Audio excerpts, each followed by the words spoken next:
Everyone, अस्सलाम वालेकुम। Welcome to my YouTube channel and my new video. आज मैं आप लोगों को बताऊंगी ये मुबादियात फ़लसफ़ा ये क्या होता है। व्हाट इज़ फ़िलोसफ़ी, फ़िलोसफ़ी रखने का मकसद क्या है, इंसान ये फ़लसफ़ा क्यों पढ़ता है, इसका मकसद क्या है। तो ये है फर्स्ट ईयर की फ़िलोसफ़ी मुबादियात फ़लसफ़ा। तो मैं आज आपको उसका इंट्रोडक्शन करवाऊँगी। फ़लसफ़े का तारुफ़, फ़लसफ़ा क्या है, फ़लसफ़े की तारीफ़ क्या है, फ़लसफ़े का मतलब क्या है, फ़लसफ़ा क्यों रखते हैं लोग, तो ये सब आपको आज इस वीडियो में पता चलेगा। अगर आप इस चैनल पर नए हैं और अगर आपने इस चैनल को अभी तक सब्सक्राइब नहीं किया है तो इस चैनल को सब्सक्राइब करें और इस वीडियो को लाइक करें। तो सबसे पहले जो इन्होंने चीज़ दी हुई है, इंसान ज़हनी तौर पर कुछ ना कुछ करने की जस्तजू करता है, लेकिन ये तो आता है ना बाद में। जो सबसे पहले फ़लसफ़े की तारीफ़ है, इसका टॉपिक ही मेन टॉपिक ये है कि फ़िलोसफ़ी और डेफिनेशन ऑफ फ़िलोसफ़ी, फ़िलोसफ़ी की डेफिनेशन क्या है। तो वो इन्होंने फर्स्ट पे नहीं दी हुई, लास्ट पे दी हुई है। तो आप लोगों ने करना क्या है, आप लोगों ने सबसे पहले ये ऐसे रट्टे मार के नहीं, आपने रटालाइजेशन इस्तेमाल नहीं करनी। आपने सबसे पहले ये लास्ट पे आना है, आपने पढ़ना है यहाँ से। फ़लसफ़ा इंतहाई आला दर्जे का वो ज़हन फ़तीन शख्स होता है जो अपनी फ़िक्र नज़र से शाह नज़रियात की इब्तिदा और इंतहा जानने की तगदू करता है। ये क्वेश्चन भरना है। फ़लसफ़ी कौन लोग होते हैं, फ़लसफ़ी ये लोग होते हैं। फ़लसफ़ी इंतहाई आला दर्जे की वो ज़हन फ़तीन शख्स होते हैं, वो ज़हन रखने वाले होते हैं जो किसी के पास ज़हन नहीं होता। वो अपनी फ़िक्र और नज़र से जो इन अशया को देखते हैं, उसको सोचो विचार करते हैं, उसकी इंतहा करते हैं, इब्तिदा भी करते हैं, इंतहा भी जानने की। तगोदू का मतलब होता है कोशिश। और ये रही इसकी डेफिनेशन। डेफिनेशन नहीं मतलब कि इसकी फ़िलोसफ़ी का मतलब क्या है। अंग्रेज़ी ज़ुबान का लफ्ज़ फ़िलोसफ़ी हकीकतन यूनानी अल्फाज के दो लफ्ज़, एक है फ़िलिया और दूसरा है सोफ़िया। फ़िलिया के मतलब लव यानी मोहब्बत और सोफ़िया के माने विज़डम यानी हिकमत और दनाई। इस तरह फ़िलोसफ़ी के लुग़वी मानी हुए लव ऑफ विज़डम यानी हुब्बे दानिश और मोहब्बत हिकमत। ये तो इसकी हो गई डिफ़ाइन। इसको हमने डिफ़ाइन कैसे करना है, ये क्या है फ़िलोसफ़ी, ये सब इस जवाब में मिलेगा आपको। इस यूनानी अल्फाज के दो लफ्ज़ हैं, एक का नाम फ़िलिया और दूसरा सोफ़िया। फ़िलिया के नाम मतलब लव, मोहब्बत, सोफ़िया के मायने हिकमत और दनाई। इस तरह फ़िलिया सोफ़िया के मायने हुई हुब्बे दानिश या मोहब्बत हिकमत। ये तो हो गया, लेकिन जो इसके फर्स्ट पेज पर है ना इन्होंने दिया हुआ, तो उस फर्स्ट पे आपको ये सब करने की ज़रूरत नहीं है। आपने सबसे पहले ये लिखना है, उसके बाद नेक्स्ट पेज पे डेफिनेशंस आती जाएंगी, मैं आपको उससे इंट्रोड्यूस करवाती जाऊंगी। तो ये रहा, ये भी एक क्वेश्चन बनता है, ये आपको शॉर्ट क्वेश्चन में आ सकता है। फ़लसफ़े का क्या मतलब है, यहाँ से लेकर यहाँ तक।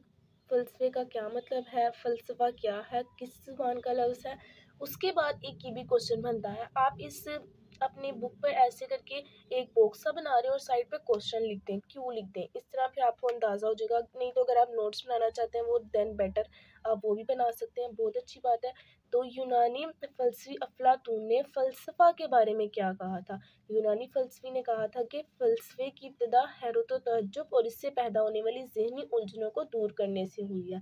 Philosophy begins with doubt. उसका था कि फ़लसफ़े की इब्तिदा, जब फ़लसफ़ा की इब्तिदा हुई, जब फ़लसफ़ा वजूद में आया तो ये कैसे हुआ, इसकी इब्तिदा कैसे हुई, हैरत व तअज्जुब और इससे पैदा होने वाली ज़हनी उलझनों को दूर करने की कोशिश से हुई। ये क्वेश्चन बनता है। इसके बाद बनता है फ़िक्र अमूमन किस वक्त पैदा होती है, इसका ये भी एक क्वेश्चन बनता है। आप भी इसके ऊपर क्वेश्चन लगा लें और ऐसे ब्रैकेट बना लें। वो फ़िक्र अमूमन इस वक्त पैदा होता है जब इंसान को कोई ज़हनी मसला दरपेश होता है। किसी फ़िक्री मसले का हल जबली तौर पर मुमकिन नहीं। अगर अगर किसी इंसान को मसला पेश आया तो उसको फ़िक्र किए बगैर तो उसका मसले का हल नहीं मिलेगा हम लोग को। अगर हम बेकार बैठ जाएंगे, हम उस मसले का हल नहीं जान पाएंगे।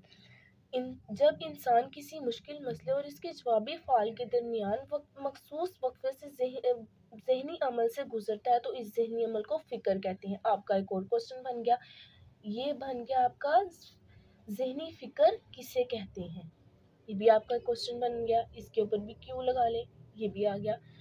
उसके बाद ये सारा ऊपर वाला करने की नहीं ज़रूरत है, क्योंकि जब आपको ये आएगा ना फ़िलोसफ़ी की डेफिनेशन ऑफ फ़िलोसफ़ी, फ़लसफ़े का तारुफ़ तो आपने इस तरह इसके पॉइंट्स बना लेने हैं। सबसे पहले आपने फर्स्ट पे ये लिखना है, उसके आगे डेफिनेशंस आती जाएंगी, मैं आपको बताऊंगी, फिर आपने उसके बाद फिर मैं आपको नंबरिंग देके बता दूंगी कि आपने कैसे कैसे करना है। अभी जो आ रहे हैं सिंपल, मैं आपको सवाल बता रही हूँ। उसके बाद इंसान के जहन में हमेशा कितने किस्म के सवाल पैदा होते हैं, ये भी एक क्या हुआ है, ये भी शॉर्ट क्वेश्चन बहुत ज़्यादा आता है, मोस्ट इम्पोर्टेंट क्वेश्चन है। इंसान के जहन में हमेशा 3 किस्म के सवाल उभरते हैं, यानी क्वेश्चन क्या है, कैसी है, क्यों है। क्या और कैसे का जवाब जो उनसे है वो साइंस देती है, और क्यों का जवाब फलसफा देती है। ये भी आपने इस क्वेश्चन के आंसर में लिखना है, उससे आपका बहुत ज़्यादा क्वेश्चन अच्छा लगेगा और एग्जामिनर के ऊपर अच्छा इंप्रेशन पड़ेगा। और ये है फर्स्ट डेफिनेशन। फलसफा दरअसल हकीकत की तलाश और हुब्बे दानिश का नाम है। फलसफा नाम ही हकीकत की तलाश करना है, कोई शय क्या है, क्यों है, इसका वजूद क्या है, क्यों ये आई दुनिया में, इसका मकसद क्या है, ये सब फलसफा ही बताता है। वैसे कहा जाता है कि आगे आप आगे जाके आप पढ़ेंगे ना तो आपको पता चलेगा दीगर और तमाम अलूम जो से थे वो फ़लसफ़ा में ही शामिल थे। एक शख्स जो फ़िलॉसफ़ी पढ़ लेता था वो तमाम अलूम का माहिर कहलाता था। अब आगे देखते हैं।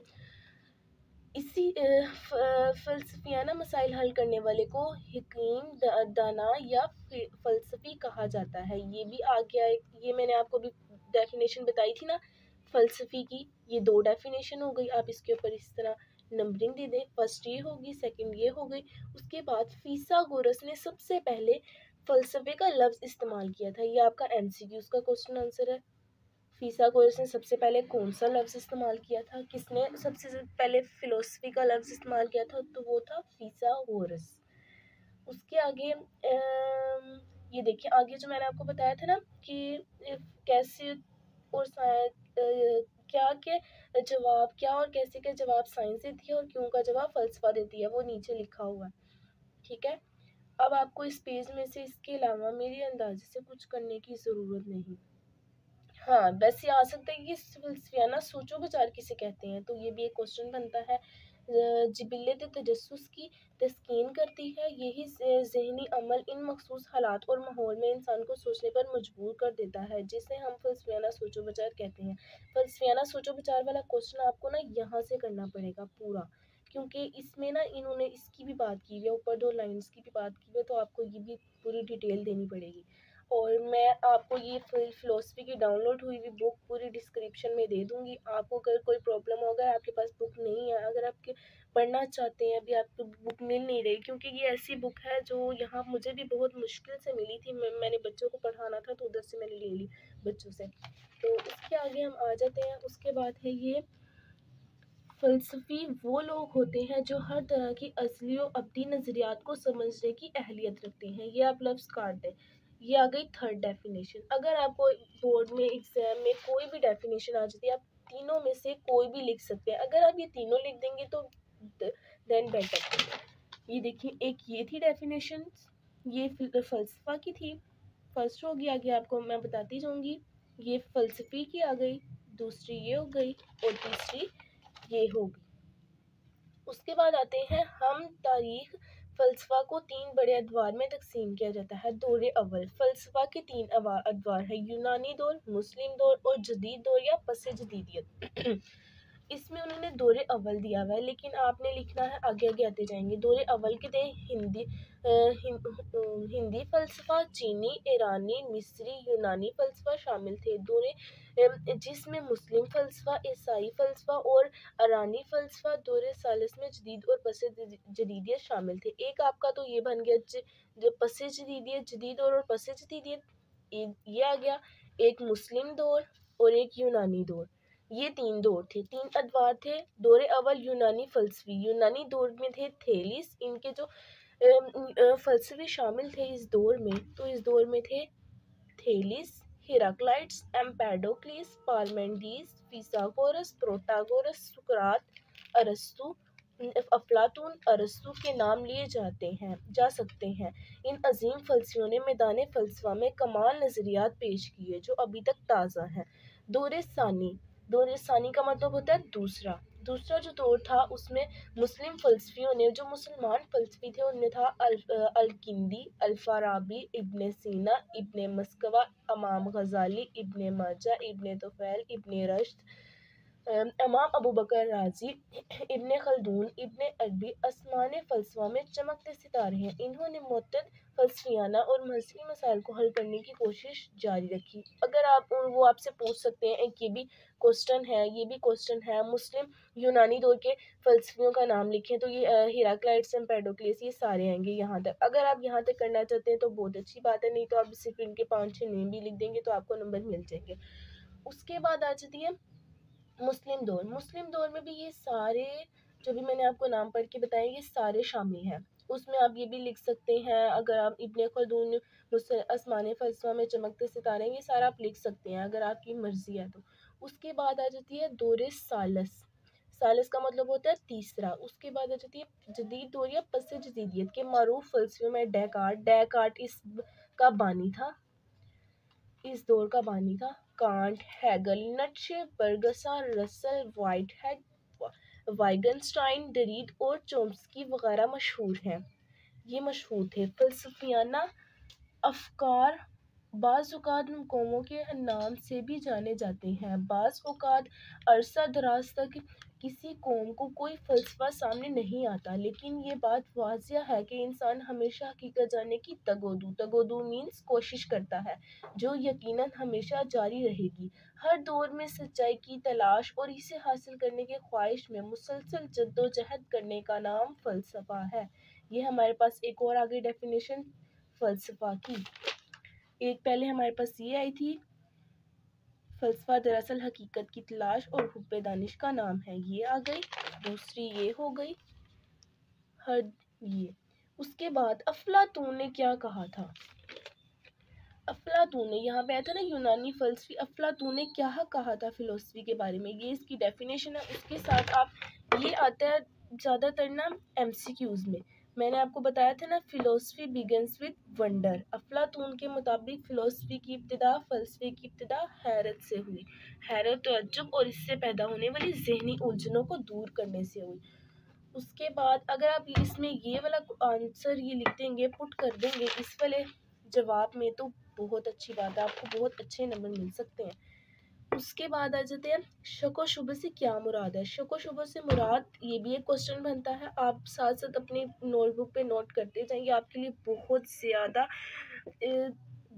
ज़्यादा आपके लिए आसानी पैदा करेगा। ज़्यादातर इन्हीं में से सवाल आते हैं, आपको अंदाज़ा हो जाएगा कि इस चैप्टर में कितने सवाल हैं आपके, शॉर्ट लॉन्ग। अगर आप ये शॉर्ट कर लेंगे ना, आप इनको फिर एडजस्ट करके फ़िलॉसफ़ी का, जैसे मैंने आपको बताया, आपने ये सबसे पहले लिखना है। उसके बाद ये जो फ़िलॉसफ़ी की डेफिनेशंस आ रही हैं आपने बाद में लिखना है, फिर फ़लसफ़ी वाली डेफिनेशंस, फिर इसके 3 अदवार, फिर इंसान के ज़हन में कितने सवालात पैदा होते हैं, ये सब आप बीच में सम अप कर देंगे। उसके बाद आता है शक व शुबे से क्या मुराद है। शक व शुबे से मुराद तशकीक का अमल है, यानी किसी सूरत हाल या शय के मुतालिक जब तक यकीन ना हो जाए कोई हतमी फैसला नहीं लिया जाता, गोया इसे शक से देखा जाता है।